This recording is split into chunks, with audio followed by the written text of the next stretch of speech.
আপনি কি আপনার চেহারার সৌন্দর্য বাড়াতে চান? তাহলে একটি আমল করুন, আল্লাহ পাক আপনার চেহারাকে সুন্দর করে দিবেন, নূরে নূরান্বিত করে দিবেন।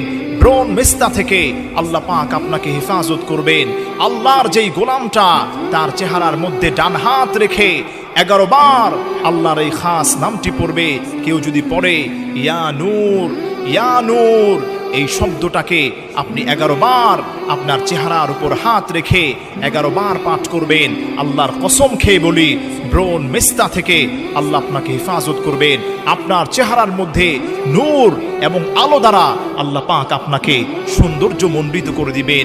অনেক চেহারা আছে, অনেক সুন্দর দেখা যায়, অনেক সাদা মানুষটা, কিন্তু চেহারার মধ্যে কোনো নূর নেই, তাদেরকে ভালো লাগে না। কিন্তু অনেক কালো মানুষ দেখবেন তাদের চেহারার মধ্যে একটা বিউটিনেস আছে, একটা কিউটনেস আছে। এজন্য বেশি বেশি এই আমলটা করার চেষ্টা করেন, আল্লাহ পাক আপনার চেহারাকে আলোকিত করে দিবেন।